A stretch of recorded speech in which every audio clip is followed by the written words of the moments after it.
While it's not officially fall, I am totally in the fall mode.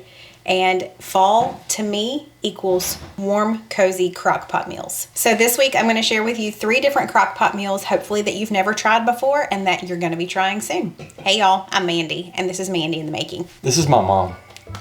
I am your mom. mom. I don't know if you knew that, but... This one I made this morning before we left for church, but I wasn't quite presentable yet, so I filmed it just making it, putting it in the crock pot. It's a hash brown casserole, but with more of a Mexican Tex-Mex flair. I found a recipe online and kind of tweaked it a little bit, so I'm excited to give it a try. It smells delicious. So let's go back in time. I'll show you how to make it. I'll show you this morning me putting it in the crock pot. We just got home from church and we're about to eat lunch. I'm just going to throw this out. I'll be back. Let me grab another one. Take 2. Onion 2. Just going to cut this small onion. We're going to brown it or throw it in with our ground beef. Okay, I've got this large skillet heating to medium-high heat. I'm going to add in 1 pound of ground beef. Now in with the ground beef, In with the ground beef, I'm going to add in our onion. And closer to it being done, I'll throw in some garlic as well. Maybe a tablespoon. Okay, the rest is just throwing it all in here. I've got a, how many ounces is this? 30 ounce bag of shredded hash brown potatoes, frozen. I'm gonna work on breaking that up a little bit if I can. That's like a block of ice. You know, this is not the best way to do this. I should have let them sit out a little bit longer so I could mix it easier. You work out your frustrations this way and also make a mess. They're shooting all over the counter, so there's that. Moving on. I did drain my ground beef because it was not super lean. Next, we're gonna add in a can of cheddar cheese soup. If you can find the, what is it called? No, not nacho cheese, maybe Fiesta cheese. That would be really good in this. I can't always find that one. Do they still make that one? I don't even know. I drained this as good as I could, but I have a can of Rotel going in. We're also gonna add in some taco seasoning. I make my own, but if you have a pack, just put in a pack here at this point. Let's start stirring all of that together. And lastly, we're gonna add in about a cup of this taco blend, or you can get the Mexican blend cheese. We're gonna mix that through. And then we're gonna take the remaining cup and put it over top and just leave it sitting on top. We're gonna put the lid on this. I'm gonna cook it on low for 4 to 5 hours while we're at church. And then we'll have lunch when we come back. If you're more in a hurry, you could do this on high for just a couple of hours. I feel like it's lopsided. Oh, it was. We ready? Like this. Lopsided. Hey y'all. If you are new here, you may not have seen Commentator do his commentating. He reads your comments from previous videos. So Deb Brown said, don't buy pickled red onions. Add sliced onions with equal parts vinegar and water and salt and pepper. Optional, sugar and garlic. We always have some in the refrigerator. Not a bad idea. I need to make this because we fell in love with the pickled onions on the ultimate BLT. Like, it's the pickled red onions. So most of the restaurants around here that serve pickled onions, it's just white onion or yellow onion or whatever. But I love the red. So we're going to have to give that a try. Okay, so we just got home from church and this is ready. Let's see if it fogs you up. No, I did good. That smells so good. I wish you could smell this. Oh man, let me bring y'all close up. Look at that. Stephen is over here serving it up for us. Looking forward to diving in. We put a little bit of, well, I put sour cream on mine, and then we have an avocado that we had that was ripe and ready to use, so added some avocado. Got some good spices in there, I can tell. That's good. Is it? Comfort food, spicy Tex-Mex sort of flavors. Good. The hash browns are cooked really nice. Obviously, they're not like crispy, you know, they're kind of, I don't know. We've had something similar to this before. They're sort of the same texture as like the hash browns you'd get at like the Cracker Barrel. Yeah. If you've been there and you have their hash browns, very similar to that consistency. Really good. Did you say Crackle Barrel? Crackle. It's hard not to say Crackle Barrel. Flavors in this are really good. Good. Really nice. Very rich. Got that beefy flavor to it. All right. We got 2 thumbs up over there from the peanut gallery. All right, well, I'm digging in. I'm hungry. This is delicious. The guys are loving it. I think there's a lot of things you can do with this. Like this could be a side. Yeah. This could be like an entertaining type of dish. Right. You could do like a breakfast bowl with it. Oh yeah, like a Southwest breakfast bowl with it. Just a lot of different applications, but the flavors in this are really good. Yeah, they are. Very good. And you know what? It's not fall yet, but I don't know if y'all can tell. You probably can't.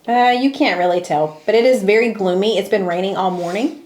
So it's gloomy and kind of chilly outside. So this is like the perfect lunch to come home to after church. So I highly recommend. And then just kind of play around with the recipe. Add things that you like. You could add corn to this if you wanted to. Black beans. I mean, there's lots of different things that you could do. But this is delicious. Good morning. Yes, morning, because it's another Crockpot day, which means I am cooking dinner when I have the most energy, which is in the morning. I don't know why I don't cook every single meal in the Crockpot, quite honestly. But today we're gonna try beef and broccoli in the Crockpot. I am doubling the recipe because the recipe called for 1.5 pounds chuck roast. I had a chuck roast in the freezer that was 3 pounds. So I thawed the entire thing, obviously, and we're just gonna double the recipe. And this is a true dump and go, like just put all the ingredients in here and just forget about it. Okay, let's get started by mixing up our sauce. I am doubling the sauce. I do have double the meat, but a lot of times I double the sauce even if I don't. I've got 2 cans of beef consomme here. You can use beef broth if you want to. That's a very pleasant sound. Hold please. Okay, so either beef consomme or beef broth. Now the recipe calls for 1/2 cup of low sodium soy sauce in 1 helping of the, or 1 serving of the sauce. So that means I need about 1 cup. So let's add that in. We need 2/3 of a cup of dark brown sugar. We're gonna use a couple of tablespoons of sesame oil and garlic. Plenty of garlic. I think the original recipe calls for 3 garlic cloves, so we will double that. Okay, let's whisk that together, and we're just gonna set it to the side so that I can cut my chuck roast into strips. Okay, there's a lot of fat here in the middle, so I'm probably gonna trim it up some, but you want these in thin strips. This is gonna cook in the crock pot for about 6 hours on low, but you wanna check it because it is so thin, it will start to just shred and fall apart if you let it cook for too long. I'm gonna check it probably at the 5-hour mark just to see, but I'm doing just thin slices, so that should work. But I'll be back. This is gonna take me a couple of minutes, and then we will assemble everything together. Almost 1 pound of this was fat, I have to say. We don't have quite as much as, you know, we don't have 3 pounds. But I do feel like we still have more than the original recipe. So, but now what I'm doing is just throwing these over into the crock pot, and then we're gonna cover it in our sauce and just toss it around. Kind of whisk it together again. And we're just gonna pour this over top. And then we'll just kind of toss everything around. Man, it's a lot of liquid. I mean, we don't really have much to toss because it's pretty much covering it. And then later today, we're gonna throw in our broccoli. We have frozen broccoli that will go in. You don't wanna put it in this early because it'll just be mush. Let's put the lid on this and cook it on low for 6 hours. Again, I'm gonna check it around 5 hours. Kate. What? Kate says, Keep drifting. wrap your avocado in tin foil and put in a low oven, 200 degrees, for 20 to 30 minutes, and they will soften right up. Aha. Dude, you're not a dude. No. You're Kate, is that right? Dudette. Kate. Kate. Thank you so much. That is super helpful. I have 2 avocados that are not quite ready yet, so I'm gonna try that actually. So we can try that. Thank you for that tip. Okay, so it's got about 1 hour left. So at this point, what I'm gonna do is check on it. It's pretty much done. So at this point, what we need to do is thicken up the sauce. So I've got a little glass measuring cup here. We're gonna get about 1/2 cup of the sauce. And now we're gonna add some cornstarch. The original recipe calls for about 1/4 cup. I don't know, I'm just gonna eyeball it. I'm not gonna do 1/2 cup. I think that might be a little too much, but I'm just gonna add some in. I just did 2 heaping spoonfuls, and I'm going to stir that around. So let's just slowly pour this in. Yeah, it's not falling apart yet, so that's good. So let's let that thicken for a little while. And in the last 30 minutes or so, we are gonna add in the broccoli. So we'll be back. Okay, I got sidetracked. I was doing some other things, but let's see if this has thickened up any at all. Oh, it definitely has. Okay, good. I have a 1 pound bag of broccoli florets.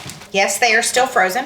Here in just a minute, I'm gonna get started on some rice to go with this, and dinner will be ready. I think it smells delicious. It looks good too. So he grabbed a spoon, I had grabbed forks, but it is a lot of sauce, so. It's very saucy. It's pretty saucy. Oh wow, very beefy. Good. Definitely has the beef broccoli sort of flavor. Yeah. I guess Asian flavors Right. in there. I love the consistency of the sauce. It's got a thickness to it. Good, I added cornstarch, yeah. Oh, okay. Yeah. Yeah, that makes sense. Definitely has a nice consistency. It's very Okay. thick. It coats everything really well. Yes, it does. This beef is so tender. It's not quite fall apart. It didn't shred when I was picking it up, so that's good. I didn't But cook it it too melts. long, but it's perfect. I mean, you just bite right into it and then it kind of falls apart. Oh man, that's delicious. I highly recommend trying this one. He can't talk, he's just eating. Ooh, I need lips. Grabs a lip gloss out of the bread box and applies it. What, you don't keep lip gloss in your bread box? What's wrong with you? Okay, it is our third recipe. It's another Crockpot recipe, but that means it's Subbie Supper night. If you are new here, you can submit one of your favorite recipes. Become a subscriber, then you're a Subbie, and you can just fill out the little Google form that I have linked in my description box every single time. Today's recipe comes from Cheryl. Cheryl lives in Canada, and she said she has a very picky husband. He doesn't like a lot of things, apparently, but he does like this recipe. This is a very simple recipe. It is called Tuscan garlic chicken. It uses chicken thighs, which are my favorite, but it also uses something that I usually will skip a recipe if it calls for this. Sun-dried tomatoes. I like the flavor of them. I don't like the texture of them. It's totally a texture thing. I'm just looking at them in here. I mean, they just don't look appetizing. They almost look hairy. Anyway, several of you said to put them in the blender, which I think is the route that I'm gonna go. You can still get the flavor of them, but you don't get that texture. And then someone else said to soak them, I guess, in water to kind of plump them up and to give them a better texture. So today I'm gonna try the blender method. If I don't love that, then I can always try the water method next time, but we're going with it. It's gonna be an adventure. Come along for the adventure. Another thing, I am out of chicken broth. How does that even happen? I usually have 6 to 7 cartons of chicken broth. You only need like 1/3 cup of chicken broth in this recipe, so we're going with beef broth because that's what I have. Okay, I'm going to grate or shred some Parmesan cheese, and we need about 3/4 a cup. Okay, so I've got this little skillet here. Gracie Lou, what's she fussing about? She was fussing just a fuss. Okay, I've got this skillet here. I'm heating it to about medium-high heat. I'm gonna add in 1 cup of heavy cream and 1/3 cup of chicken broth, or in my case, beef broth. Y'all about let me mess up. I just about messed up. We need to saute some garlic first. Need to add about 1 tablespoon of olive oil, or you can do butter. I think I got distracted by Gracie Lou. I'm gonna blame it on the cat. I don't know how much garlic I just added. I think it calls for 6 cloves, maybe. We're gonna let this saute for like a minute. Let me go ahead and pour my heavy cream and our beef broth.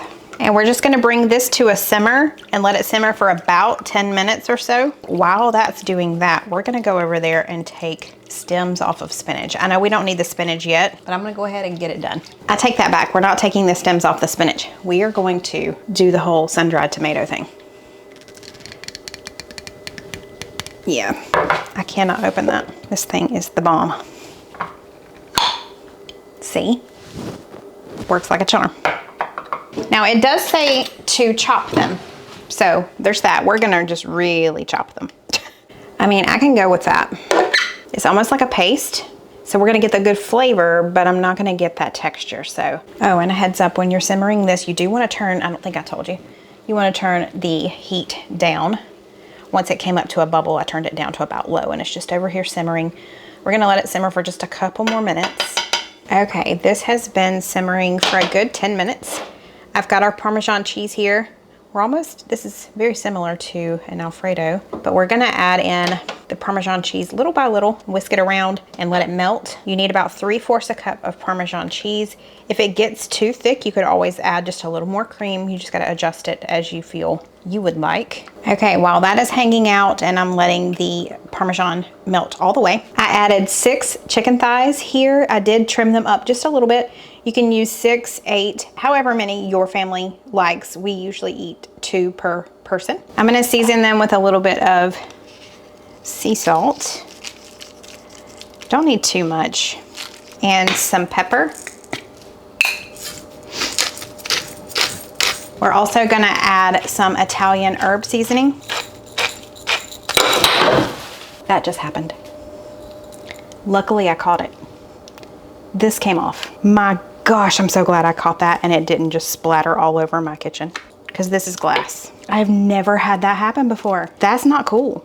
Members Mark, Sam's Club, I'm looking at you. Okay, I mean, it's back on there. Wow. Okay, we got a little extra seasoning here. That's not quite ground up, but that'll be okay. Let me clean up my mess. Can you see this? It's right here. And it's all over the floor too. But luckily, my leg caught it as it was falling to the ground. Like, I sandwiched it in between. Look, I'm gonna show you this mess that's on the ground. Can you see it? It's all over the all over the cabinets. I caught it like this. Oh my, I'll be back. That was a disaster. It could have been worse though. It could have been way worse. Now, we're gonna reach in here and grab our sun-dried tomatoes. Whew, I'm a little shook. Give me a minute. My poor little cream sauce sat over there just a simmering. It behaved though, so we've got that going for us. We're gonna pour this cream sauce over top now. This smells divine. Okay, it is 2 o'clock in the afternoon, so I'm gonna do this on high for about 3 to 4 hours, just how fast my Crockpot cooks, and it usually does really good, so it'll probably be ready at the 3-hour mark. Well, we'll put it at 3 hours and 30 minutes. Okay, I'll see y'all back here in a little while. I still got some more cleaning to do. There's still more. I forgot an ingredient because, you know, craziness. Red pepper flakes, if you want them. I'm just gonna add a little bit in. We do like a little bit of spice to ours. I should have added them straight to the chicken, but it's gonna be okay. We're gonna call it good, friends. We're gonna call it good. Mary says, these recipes look so good. Your YouTube channel popped up on my phone today. I watched it, and to my amazement, you mentioned Knoxville, Tennessee. My husband worked at the University of Tennessee for almost 43 years. That's awesome. His last day of work was August 31st. Your husband is like my husband. My husband loves to fish, and he leaves his fishing lures laying where they shouldn't be. Oh, that's not a good idea, is it? Your recipe looked delicious. I'm glad your YouTube video popped up on my phone. I'm looking forward to making some of your recipes. Well, welcome to the channel. We are so glad you are here. You said it's not good that he leaves fishing lures. I mean, you don't really want a hook in your foot or hand or... Well, funny you should say that, because in today's video, actually, it's Tuesday when we're filming this, I filmed 2 fishing lures sitting right here on my cutting board. I don't know how that happened. Yeah, don't have a clue. With hook hanging up and just like waiting to get me. Yeah, Knoxville, Tennessee is where my uncle lives. And my dad is he's a huge Clemson fan, but he's also a Vols fan, so go Vols. And yeah, that's awesome. Congratulations on your husband's retirement. Very, very cool. I just pulled off stems from our spinach. It calls for 2 cups of spinach. So now what I'm gonna do is just stir that in here and just let it wilt. So it's only been 3 hours. It's done. Actually, it's been a little less than 3 hours, and it's done. I checked my chicken. It is perfectly fine. So I'm just going to stir this in and let it wilt for just a second. We still have a few of the honey bacon potatoes from the other day. So we're gonna have that along with dinner tonight, and we're gonna eat. Yes, that was good. Crazy over here just digs in. I don't even have the camera on. That chicken is super tender. Well, good. Man, that sauce is really good. So this is a Subbie supper from Cheryl. That sauce is drinkable. That is delicious. It does. Definitely get the so Tuscan flavors going on in there. Yeah. I've had like a Tuscan tomato soup. Right. Obviously, this doesn't have the tomato soup part in there, but the Tuscan flavors very rich. Okay. It's like some milky kind of a sauce. Yeah, you know? it's almost like it was very similar to an Alfredo when I was making it. Yeah. All right, Cole is over there eating, but I don't know his opinion on it yet. Wow. Oh, we got a thumbs up. This is good. This is really good. All right. This might have to be a favorite. Oh, okay. Well, I got to dig in. This is delicious. The sauce is amazing. Yes. And blending up those sun-dried tomatoes definitely made a difference. I'm not having a problem with the texture. Even Cole likes them. He said, what are these? I said, sun-dried tomatoes. He said, okay. I said, do you like them? He said, yeah. So that's a win. Do yourself a favor and make sure you have something to sop this soup, this sauce up. Right. We've got the potatoes that's kind of soaking it up, but you might want some bread, like some good crusty bread would be Man, good. it is so good. This is delicious. This might be a favorite. So, Cheryl, thank you very much. Are you done commentating? I guess. What you doing? Let me just hug on you a minute. Okay. Thank y'all. We hope you enjoyed Thank you these so 3 much. Crockpot meals. Which one was your favorite? Man, this last one was. Yeah, that Tuscan chicken was amazing. Look at all that sauce we have left. You just drink that. I mean, that is delicious. That's good stuff. Thank you guys for stopping by for another, what's it called? Winter dinners. Yes, a video. Yeah, that's what it is, Yeah. winter dinners. Yeah, thank you for watching our show. Appreciate it. That's what your dad called it. Maybe you could hit the like button and subscribe button. That's what we're supposed to say. That's what you're supposed to say. Because it really helps out the channel. It does. When you give it a thumbs up and or if you comment, that tells YouTube that you're enjoying the content, so it pushes it to other people. And people like Mary will just have it pop up on their phone. So definitely give it a thumbs up, hit subscribe, leave a comment. We'll see y'all next time.